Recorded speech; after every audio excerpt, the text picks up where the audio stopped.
G'day viewers, the end of another week means it's time for Totally Fucked Up Friday, and this will hopefully be live while it's still Friday somewhere in the world. One of those weeks, been getting knocked around by a cold this week, not always got the energy. And I gave you one rant video this week, but here comes another one.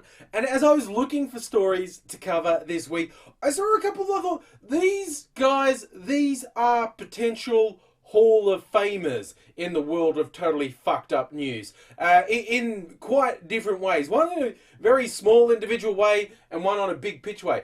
The first one is a story about a guy who was unhappy that a sign was wrong. Now, I can be a bit of a grammar Nazi. If people follow me on Twitter or Facebook, they will have seen me get upset about bad uses of language, and I've done it in videos as well. But this guy got upset not because there was a spelling error on a sign, although that's how he described it. As a letter was missing, and as clearly the sign was built with it to be there, but the D off an and was gone, whether it had fallen off, been rubbed off, vandalized off, who knows. But it was for a teacher registration group, as in Oregon called the Teaching Standards and Practices Commission, okay? And the D was missing from the and. And this guy's response, he says he wanted to blow up the sign. Now, I use some quite angry language sometimes when I say what I want to do to people who do the wrong sort of you're, there, that type of thing. But wanting to blow up a sign because a letter's fallen off it? And he gets more special than that. See, that would just be, okay, dude. But what puts him Hall of Fame, and, not just for being totally fucked up, being a bit of a fuckwit as well.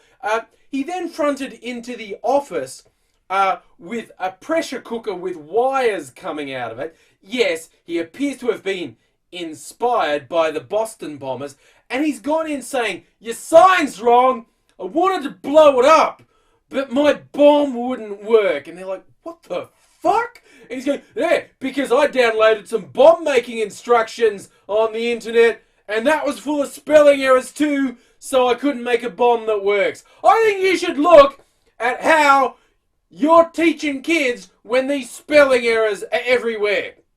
And someone's going, call the police, call the police, no! And he realizes, oh, they're calling the police. I'll take my pressure cooker and go. And again, the Capron, the totally fucked up, it wasn't a bomb. It was a pressure cooker with some wires on it. The cops found him and have arrested him. I assume, hopefully, there's a law somewhere that says, if you're a fuckwit, we're going to arrest you.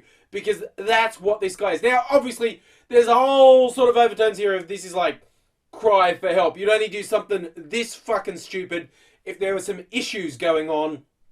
And you're essentially saying, someone better do something about me or with me. I actually used to play that game with some of the more intense YouTubers in the past.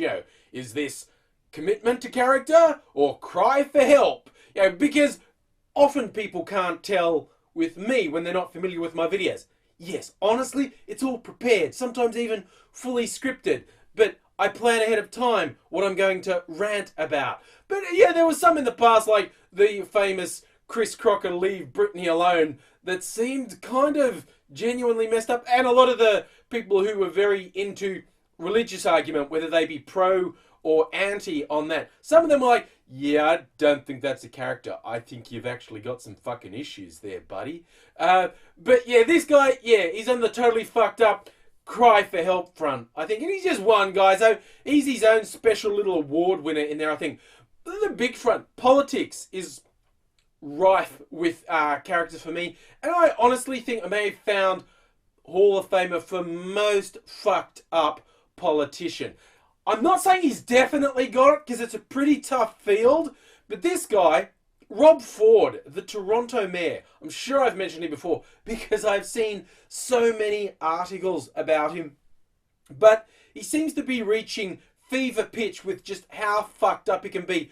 A couple of weeks ago, the story broke that some drug dealers were claiming to have a video of him smoking crack and being racist and bad-mouthing people, and drug dealers, who are you going to believe? It seems like this claim could actually be credible. And on one front, it was believed because Rob Ford's family's quite rich, they may have bought the video because the drug dealers were offering to sell it and various media outlets were trying to buy it. Some people had seen this, it was like on a cell phone, they'd seen it and it seems genuine and they were trying to buy it, and maybe the mayor has bought it himself. The police actually raided his office to see if they could find the video. Senior advisors are quitting. In fact, one of his most senior advisors got fired, apparently for telling him, no dude, rehab. Time to go to rehab. But Rob Ford said, no, no, no. He got people being fired, people quitting, people fronting in the public and saying, so, how fucked up is the mayor? I'm not talking about that. Local paper has apparently spent ages investigating his family, and besides this current rumour about the mayor smoking crack, they've found family, immediate family, brothers and sisters, links to drug dealing, the KKK. He's got family who've dealt with the fucking Ku Klux Klan. It's like, this cavalcade is like, there are also just hilarious photos of this guy falling over and running into things. It's just like hilarious. Like, I see a lot of the stories about him on Boing Boing, and they've just taken to calling him the Bumblefuck.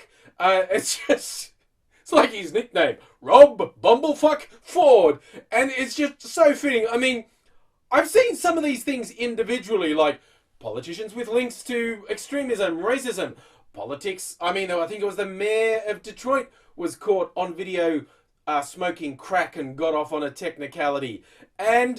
But all of them, like criminal links, drug dealing, smoking crack, KKK, and just being a fucking idiot on top of it, I'm leaning towards, Toronto Mayor Rob Ford may actually be a Hall of Famer for most fucked up politician in history.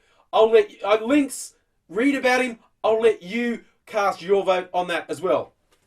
But I want to round things out here today with a bit of a shout out to my BDSM peeps. I actually do have a lot of internet friends who are into bondage, discipline, sadomasochism, if you don't know what the initials are for.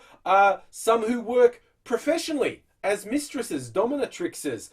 Very interesting people. And I'm not saying that just because I'm scared of people who beat people for a living and I don't want to be on their bad side.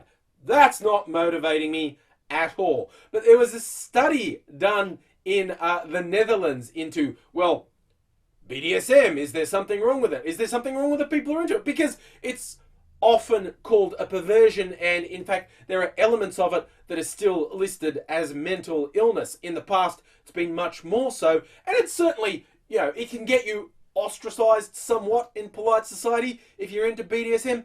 But this researcher has found that when he's done the analysis, BDSM aficionados are by and large not only not fucked up, but they're less fucked up than a lot of people in the mainstream. The release of the BDSM seems to actually give the people a release that makes them more well-adjusted than average, that makes them more with it than average. I mean, there's obviously going to be variations in any group, but I love that this guy's gone to the trouble of researching BDSM and saying it's not only normal, it's better than normal, and I've just imagine there's like a postscript like, see Lottie, I told you it was normal. Because I can't imagine what motivated him that like an ex dumped him because he was into BDSM and he just wanted to prove that there's nothing wrong with it. And yes, I went to the trouble of researching popular female names in the Netherlands and picked Lottie from the top of the list. That's how committed I am to the news for you people. So yes, all my BDSM friends out there, you always knew you were the one who actually was less fucked up. Now you've got an actual scientific study to back you up. And I'm just going to throw out, by the by, I'm really not cool with people who pick on people, deride people for their own personal choices. If their personal sexual or lifestyle choices don't impinge on anyone else, whether it be BDSM, whether they're a furry, so long as you're not hurting someone else, that it's consenting and it's not inflicting it on people who don't want to be part of it, then, go for it, I say. You've got science on your side, And the people who are picking on you, they're the ones who are fucked up.